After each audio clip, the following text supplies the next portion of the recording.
Favorite clip of the day.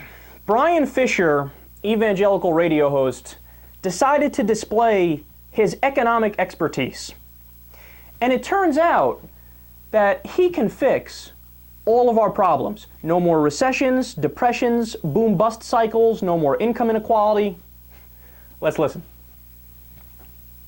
Because your nation is not focused on me, because the life of your nation is not centered on me, because you are not pursuing a vibrant, active worship of me. You've allowed my house of worship to fall into ruins.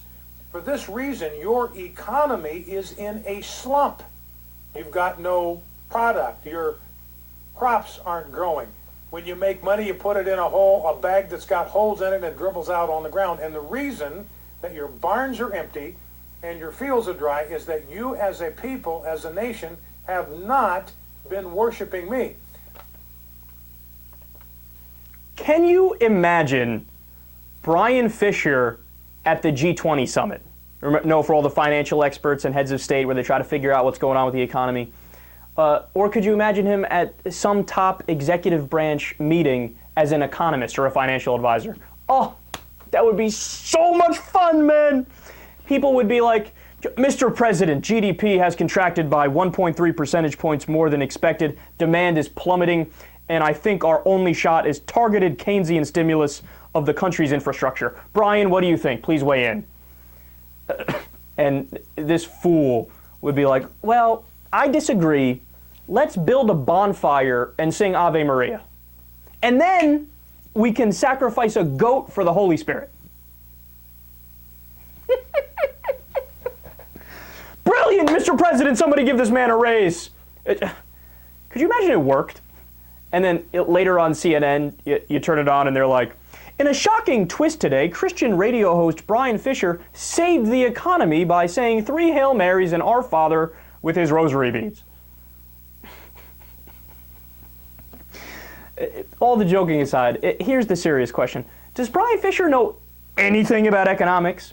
No, I mean like anything. Like, could he explain supply and demand to you, or like the most basic economic principles? Like, does he know the difference between Milton Friedman versus Keynes, or Austrian economics versus Keynesian economics? The dude, he clearly doesn't know anything. And by the way, life must be pretty simple when your answer to everything is the same thing. Like, oh, you got a toothache? God. You got webbed feet? God. Lost your job? God. High unemployment? God. He's not done yet. He continues.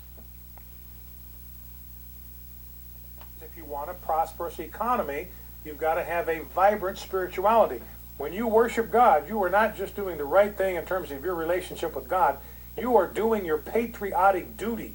It is your patriotic duty to worship God in order that we may have a prosperous and flourishing economy.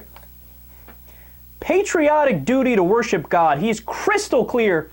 Let's see if the founders agree. Benjamin Franklin, quote, lighthouses are more useful than churches.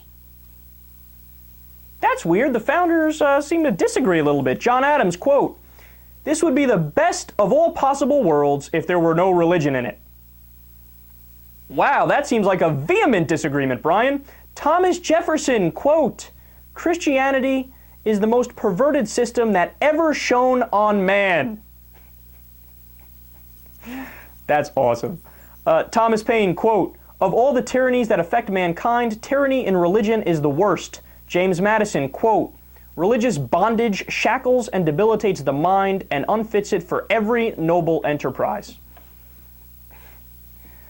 Not shockingly, the Founding Fathers vehemently disagree with Bryan Fischer.